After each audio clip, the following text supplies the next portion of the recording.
After 3 years of divorce, I unexpectedly ran into my ex-husband right at the county office. He was there with his mistress to file for divorce, but suddenly wanted to rekindle our relationship. And me, I raised my hand, showing the ring on my left finger. I was there to get married. If it were you, at that very moment, what would you do? Walk away in silence, confront him directly, or say something that would leave the whole room stunned? Tell me in the comments. I stood in front of the county office counter, my hand gripping the stack of papers, the light from the tall window catching the ring on my left-hand, gleaming like a reminder of what was about to come. 3 years had passed since the day I walked out of my marriage with Thomas Carter, and I never thought I would see him here again, right at the place where everything had once ended. The glass door swung open. The sharp chime of the electronic bell rang out. Thomas walked in, tall and lean as I remembered, but his eyes were more tired than I recalled. Beside him was Ethan, our 6-year-old son, his messy brown hair and bright eyes shining. The moment he saw me, his face lit up like finding light in the dark. "Mom!" Ethan shouted, rushing toward me, his little arms wrapping tightly around my waist as if he were afraid I might vanish. "Mom, I missed you so much." His trembling voice carried both longing and the sorrow of years apart. I gently stroked his hair and smiled, trying to steady my voice. "Are you doing well, Ethan?" Thomas stood a few steps away, hands shoved in his pockets, his eyes scanning my face as though searching for something. Next to him was Wendy Quinn, the woman with pale blonde hair and skin lighter than I remembered. She stood still, her eyes avoiding mine, as if she didn't want to face me. I didn't blame her. 3 years ago, she had taken everything from me, or at least, she thought she had. "Marriage license?" I asked, my tone light but edged with irony. "Congratulations, Thomas." He frowned, the faint smile fading from his lips. "No, Nina," he said, his voice low and a little hoarse, as though holding something back. "I'm here to file for divorce." A small wave rose in me, not pain, but surprise mixed with a trace of irony. Divorce? So they had married, and now they were separating. All this time, what had unfolded in their world? Back then, I was a different woman, a Nina full of hope, who believed love could fix everything. Thomas and I had met at a small cafe in Sarasota, when I was working late shifts to pay for tuition. He walked in, tall, approachable smile, and ordered a black coffee, no sugar. "A girl like you shouldn't be working this late," he said, his eyes glinting as though teasing, but sincere enough to make me blush. We started with short dates, walks along the beach, nights when he spoke about dreams of opening a construction company, of wanting a big family. "You'll be a wonderful mother, Nina," he once said, as we lay on the sand watching the stars. I believed him, believed in that dream, because I longed for a family, a place where I would never feel like an outsider, unlike the years I grew up with a cold stepmother. But when Ethan was born, everything changed. Thomas grew distant, his promises slipping away like sand through fingers. He spent hours at the office, or at least, that's what he said. I stayed home, holding Ethan, facing long nights of crying and loneliness. Then Wendy appeared, his childhood friend, the one he always said was like a sister. But the way he looked at her was not the way a man looked at a sister. I still remember the day I discovered the truth. I called Thomas, asked when he would be home, and a woman's voice answered, gentle but sharp as a knife. "He's in the shower," she said, then gave a little laugh before hanging up. When Thomas came home, he didn't deny it, just shrugged and said, "Wendy understands me, Nina." "You don't." Those words hit like a punch, shattering everything I had trusted. Ethan's voice pulled me back to the present. Mom, you came here and didn't know? He asked, tugging at my hand, his tone filled with the innocent disappointment of a child. Know what, sweetheart? I bent down, keeping my voice soft, though my heart was in turmoil. Ethan didn't answer, only gripped my hand tighter, as if afraid I would leave again. Thomas stepped closer, his eyes now no longer probing but conflicted, as though battling himself. Nina, why are you here? He asked, hesitating. These years? How have you been? His question made me want to laugh, but the laugh never came. After the divorce, I had learned to rise from the ashes of that marriage, to love myself, to live without him. But I didn't say that. I only replied simply, I'm fine. He nodded, as if my answer was enough to quiet his curiosity. Then he added, voice lower, almost to himself. This must be the first time we've met since the divorce, right? I didn't answer, just turned to head inside. But before I could move, a warm voice came from the doorway. Sorry, I'm a little late. David Young walked in, tall. His light gray suit fitted neatly, his gentle smile easing the tension in the room. He took my hand, his fingers brushing against the ring I wore, the same one he had. Everything okay, Nina? I nodded, relief spreading through me. David always had a way of making things easier. I glanced back at Thomas, saw him staring at David, a flicker of shock in his eyes. Ethan stood between us, his gaze shifting from me to David, then back to his father, as if trying to make sense of it all. I'm getting married, I said, my voice firm, without hesitation. To David. Thomas said nothing, but I saw his hand clenched tight. David only smiled softly, turning to me. Let's go. We still have papers to sign. He held my hand, leading me forward, leaving Thomas and Wendy standing there, in the suffocating silence of all that was left unsaid. In the room, my eyes swept over the marriage registration form David had just signed. His signature was neat, firm, the same way he had entered my life. Not loud, but enough to make me feel safe. I looked up, caught David's gentle gaze, and in that moment, the door swung open. Nina, Thomas's voice rang out, deep and heavy, pulling me out of my thoughts. He stepped closer, Ethan clinging tightly to his hand, the boy's eyes shifting between me and David as if trying to find an answer. We need to talk. Just 1 minute. I froze, my fingers tightening around the pen. 1 minute. Before the divorce, I had given him hundreds of minutes, thousands of moments to explain, to repair, but all of it had led only to a cold divorce decree. I glanced at David, who gave a slight nod, his reassuring eyes saying, It's your choice, I'll be here. All right, I said, my voice steadier than I expected. 1 minute. I set the pen down and stepped out of the room to the corner near the window, where the fading afternoon light filtered through the glass, highlighting the new lines etched into Thomas's face.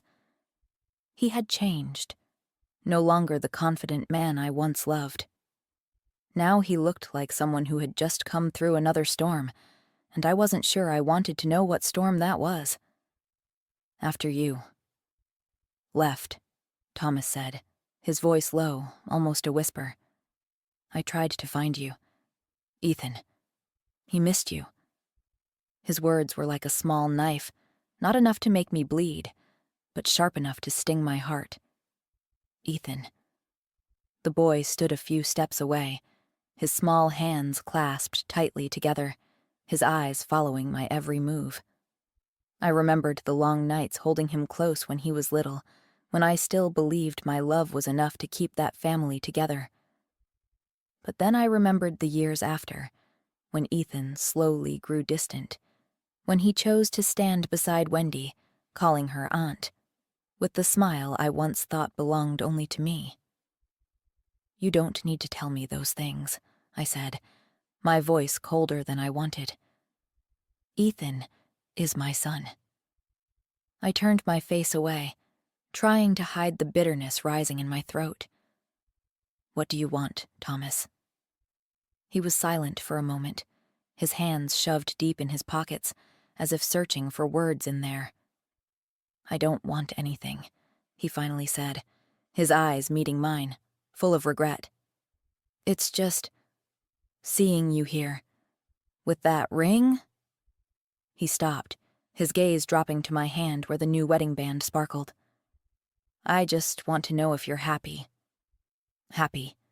That word felt foreign in his mouth. I had asked myself that question hundreds of times, lying in a hospital bed, watching Thomas care for Wendy, hearing Ethan talk about her as though she were the most important person in his life. Happiness, for me then, was a luxury I didn't dare dream of. But now, standing here, with David behind me, I realized I had found it, not because of a man, but because of myself. I'm happy, I said, my voice firm. Happier than you can imagine. Thomas frowned, as though my answer didn't sit well with him. With him? He jerked his chin toward David, his voice tinged with jealousy he tried to hide. That doctor? Who is he, Nina? When did you meet him? A flicker of anger rose in me, but I held it back. Thomas had no right to ask me that, not after everything he'd done. David is the one who was there for me when I needed it most, I replied, not meeting his eyes. Unlike you. My words landed like an invisible slap. Thomas stepped back, lips pressed tight, his eyes full of hurt. But before he could say anything, Ethan ran to me, wrapping his arms around my legs, his voice breaking. Mom, don't marry someone else. Dad's getting a divorce. You can go back to him. He looked up, tears glistening in his brown eyes, and in that moment, I saw myself, a child who had once longed for a whole family. I knelt down, holding Ethan's small shoulders, keeping my voice soft.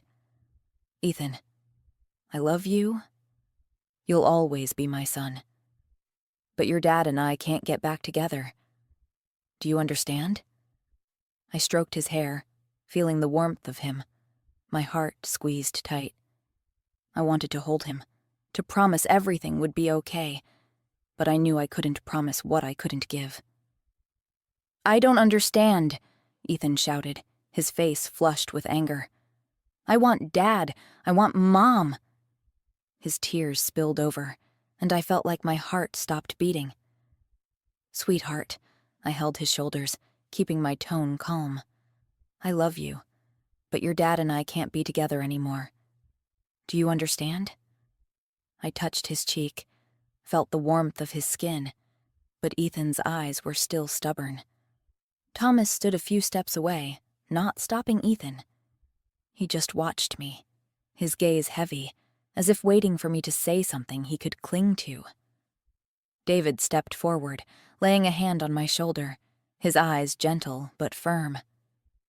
Ethan, he said, his voice warm and steady, your mom deserves to be happy, and so do you. But sometimes, happiness means people have to walk different paths.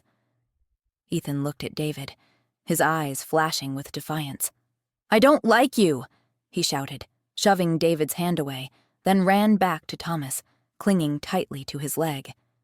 Thomas bent down, holding him close, but his eyes stayed fixed on me. Wendy, silent until now, finally spoke.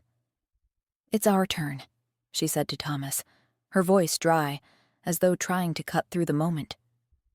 I sat beside David in the county office waiting area, my hands clasped tightly, trying to stay calm. The murmurs of people around us and the rustle of papers at the counter felt like a faint soundtrack, but my mind couldn't let go of the image of Ethan clinging to me, his tear-filled eyes begging me to come back. David leaned closer, placing his hand over mine, his fingers warm and steady. Are you all right? He asked, his voice low and gentle, as if he knew exactly what I was thinking. Yeah, I answered, though my voice trembled. I wasn't all right. Not completely. Seeing Ethan cry, hearing his broken voice, I felt a part of me tearing apart. I loved my son more than anything in this world, but I couldn't let that love make me give up my happiness to return to the man who had betrayed me. I had spent 3 years rebuilding myself, and I couldn't let it all collapse for a moment of weakness. David smiled softly, his eyes saying he understood, even without explanation. "He looks regretful," he said, nodding toward Thomas, who stood at the opposite counter with Wendy. Thomas kept his head down, flipping through the divorce papers, but his eyes occasionally darted toward me, as though searching for a chance to say more. "Regretful?" I let out a dry laugh, without joy. He's always been good at regret, David. But regret changes nothing. I looked at Thomas, saw the way he gripped the papers, saw Wendy standing beside him, her shoulders slightly hunched. She had entered my life like a storm, taking everything I thought was mine.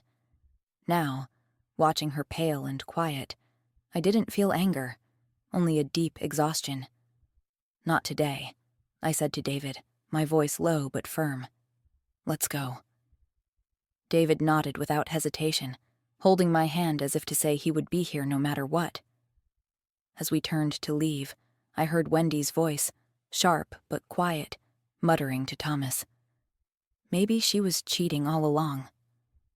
Her words were like a poisoned arrow, and I felt David squeeze my hand tighter. He stopped, turned back, his eyes sharp with rare coldness. "What did you just say?" David stepped closer to Wendy, his voice calm but heavy with pressure. "Do you think everyone is like you, Wendy? You knew he had a family, and you still went after him, and now you stand here blaming someone else?" He pointed straight at her, without restraint. Wendy's face drained of color, unable to reply. Ethan looked from Thomas to Wendy, his eyes flickering with doubt and confusion. "Mom? What's going on?" he asked. I didn't answer. He didn't need to know. Back then, I chose to walk away, not because I lost to Wendy, but because I refused to fight over someone who wasn't worth it. I took David's hand and walked out of the county office. David opened the car door for me, his eyes gentle but full of concern. "Do you need some time?" he asked, his voice low, as if he could feel the storm twisting inside me. I shook my head, slid into the passenger seat, my hands tightly clasped on my lap. "Number, I just want to go home." I once thought home was the small apartment Thomas and I rented, where Ethan took his first steps, where I used to dream of a complete family. But that home had collapsed, not because of bricks or roof tiles, but because of broken promises. Now, my home was a small apartment on the outskirts of Sarasota, where David and I were building new days together, where I opened an art studio to teach children how to paint and make crafts. It was the place where I found myself again, piece by piece. When David started the car, I glanced in the rearview mirror and saw Thomas and Ethan standing at the entrance of the county office.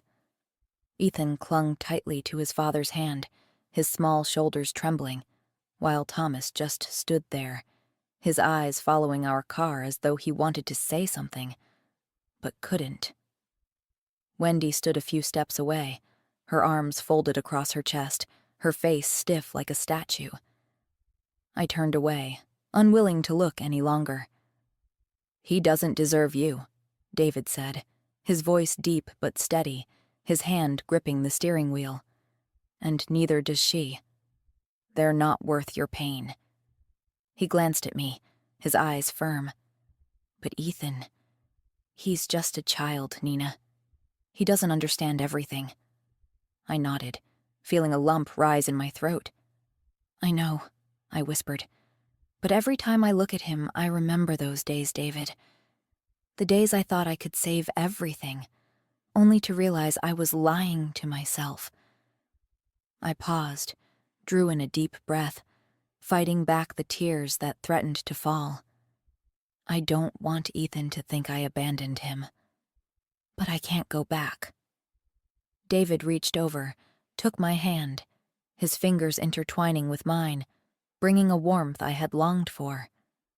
"You're not abandoning him," he said, his voice soft yet strong. "You're showing him what a strong mother looks like. One day he'll understand." "I used to think I was the one at fault," I said, my voice fading, as if I were speaking to myself.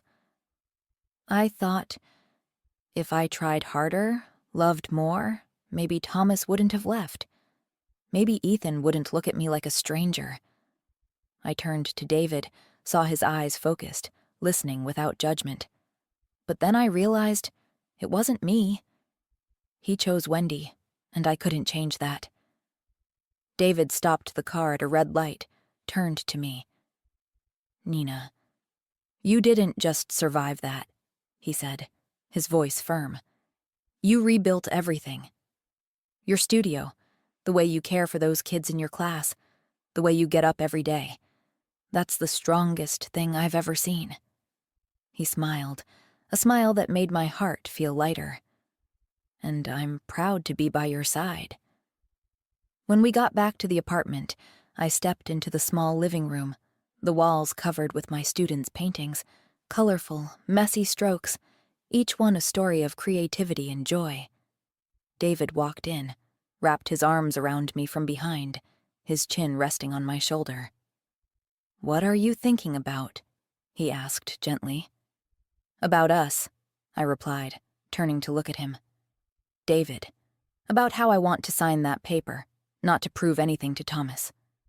I paused, feeling a new steadiness in me. "But because I want to start over. With you."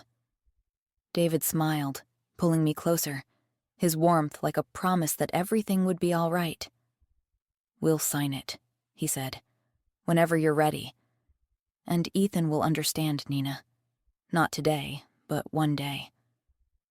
I nodded, resting my head against his chest, listening to the steady rhythm of his heart.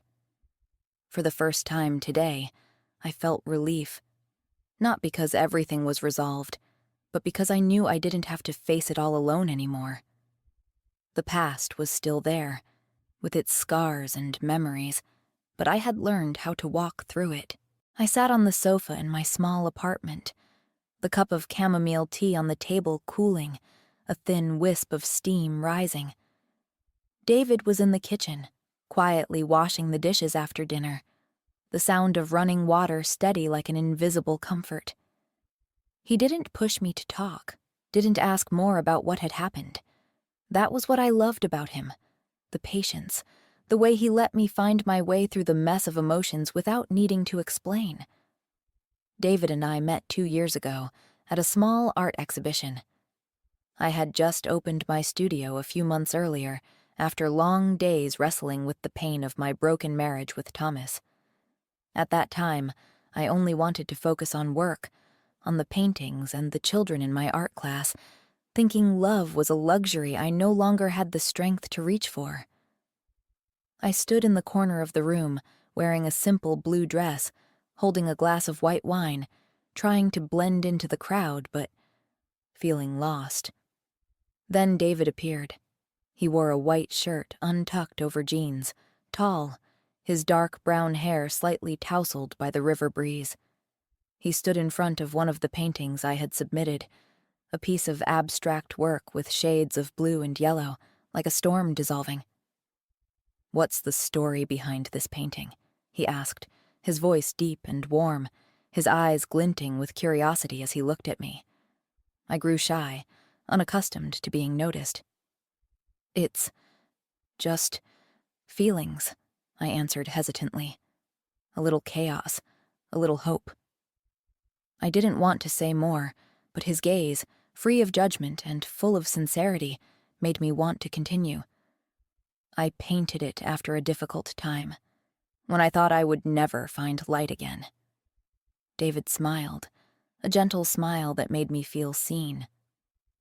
"I see the light in this painting," he said, pointing at the yellow strokes.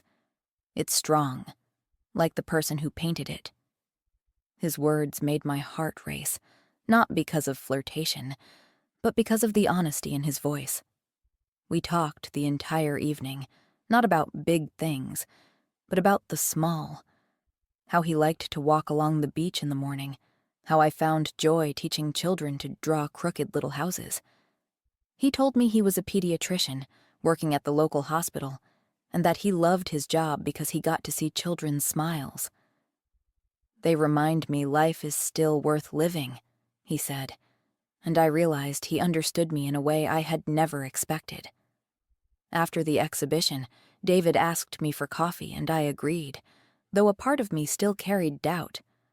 I was afraid to open up, afraid of falling into another cycle of pain. But David didn't rush.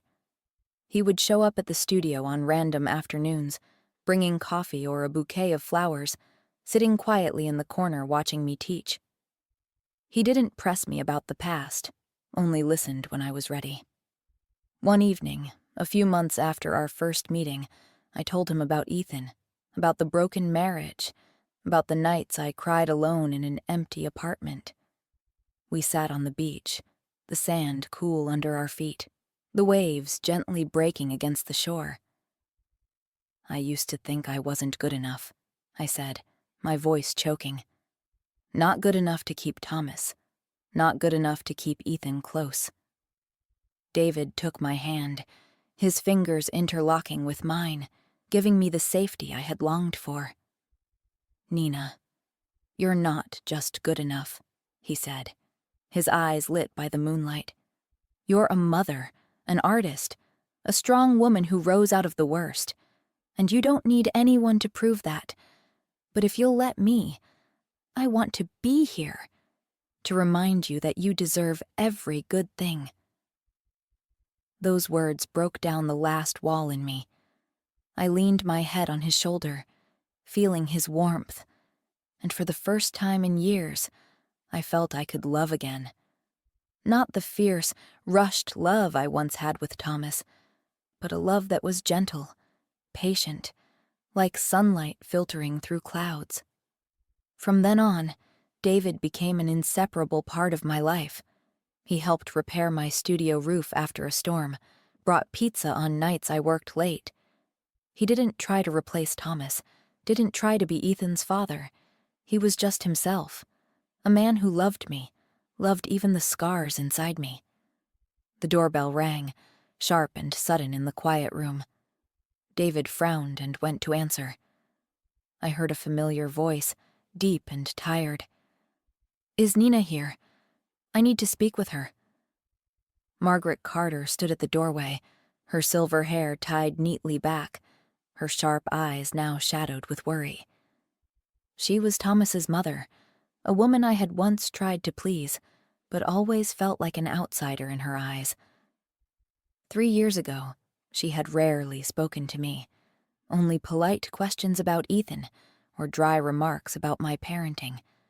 But now she stood here, holding a small paper bag, her eyes no longer cold as they once were. "Margaret," I said, rising, trying to keep my voice calm. "What is it?" She stepped. Inside, placing the bag on the table, inside were a few boxes of homemade cookies, the faint smell of butter and vanilla drifting out. "I heard from Thomas about what happened at the county office," she said slowly, as if weighing each word. "About Ethan. About you and that man." She glanced at David, her eyes briefly assessing, but not judging. David nodded politely and stepped into the kitchen to give us space. I sat across from Margaret, feeling a vague tension. "Ethan is very upset," she continued, her hands clasped tightly on the table. "He doesn't understand why you want to marry someone else. He thinks you don't love him anymore." Her words cut like a blade, not because I was angry with her, but because of the truth inside them. I bowed my head, fighting the surge of emotion. "I love Ethan," I said, my voice hoarse. "I will always love him. But I cannot go back to Thomas. Not after everything that happened." Margaret nodded, her eyes softening, as though she understood what I didn't need to say.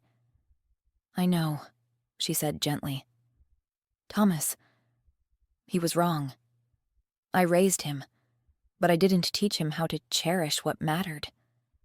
She paused, looking down at the bag of cookies, as if searching for words there. I didn't come here to ask you to return. I just want to tell you Ethan needs you, even if only a small part of his life. I looked at her, seeing not the woman who once made me feel small, but someone who now sat across from me, not as Thomas's mother, but as someone who understood the pain of loss. I won't abandon Ethan, I said firmly. I want to see him, to be with him. But I also need to live my life, Margaret. I deserve that. She smiled, a sad but genuine smile. You're stronger than I thought, Nina, she said, and I hope one day Ethan will see that. She stood, leaving the bag of cookies on the table, and walked out the door, her figure shrinking under the glow of the streetlight. 3 days after the meeting with Margaret, when David and I were in the kitchen preparing breakfast, the smell of butter and herbs from the pasta he was cooking spreading through the apartment like a reminder of the peace I had reclaimed. The doorbell rang, startling me. David peeked out from the kitchen. "Were you expecting anyone?" he asked, wiping his hands on a towel, his eyes carrying a trace of curiosity. "No," I replied, a sudden unease rising in me. When I opened the door, I saw Thomas standing there, Ethan clutching his hand tightly, the boy's eyes lighting up the moment he saw me. "Mom!" Ethan cried, running into my arms, his little hands wrapping around my waist as if afraid I would disappear. "Hi, sweetheart," I said, bending down to kiss his forehead, feeling the warmth of him. Then I looked up, meeting Thomas's eyes, weary but full of determination. He wore a wrinkled shirt, his hair disheveled, as if he had just endured a long day. "Thomas, what is it?"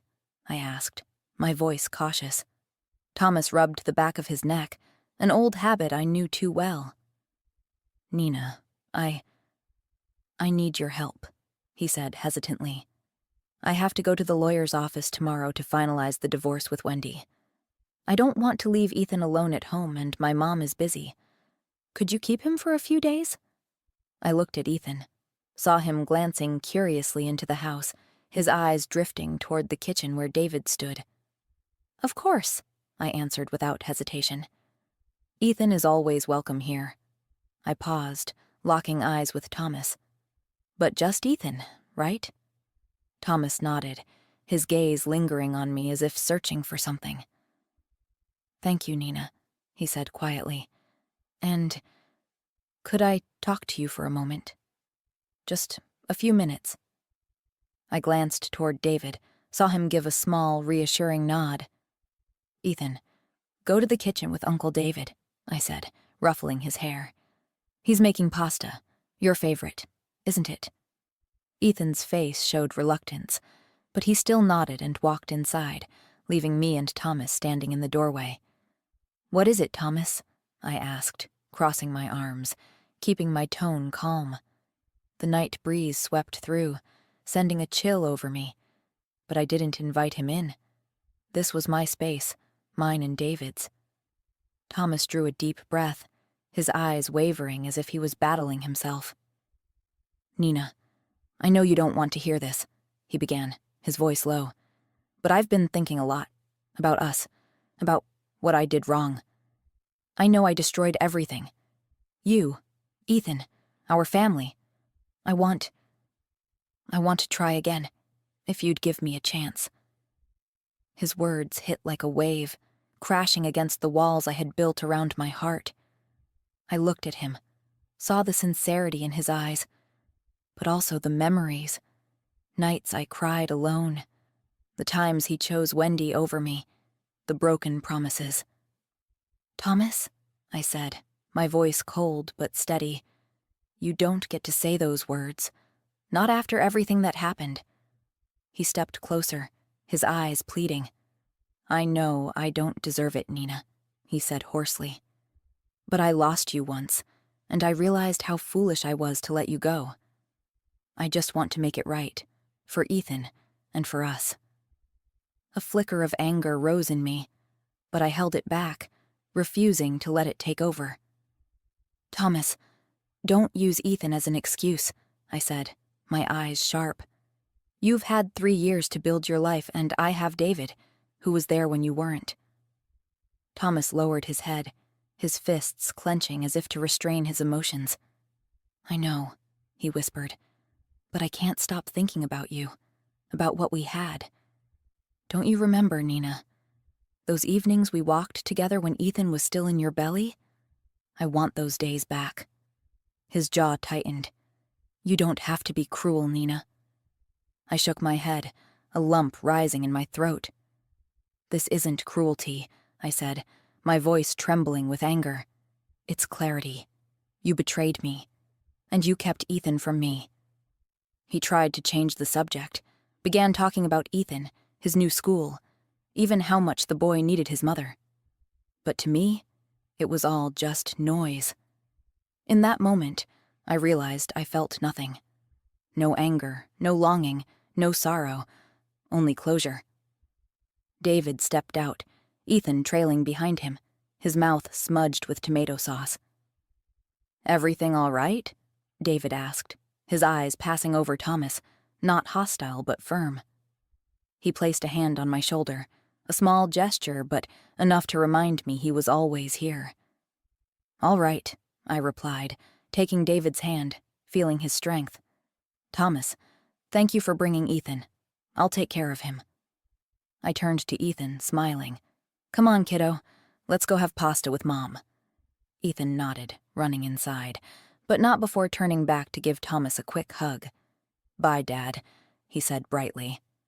Thomas looked at his son, then at me, his eyes full of unspoken words. "Thank you, Nina," he said, before walking away. I closed the door, leaning against it, my heart heavy yet relieved. David pulled me into his arms, asking nothing, just holding me tight.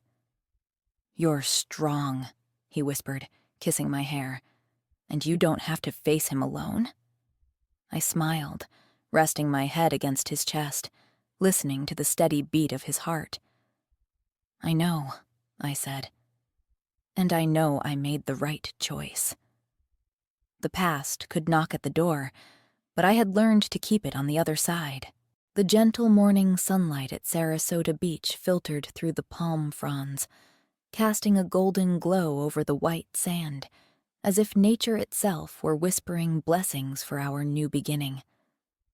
I stood there, my bare feet sinking into the cool sand, my simple white dress swaying lightly in the sea breeze, holding a bouquet of wildflowers with purple and yellow petals that David had picked from the park near our home.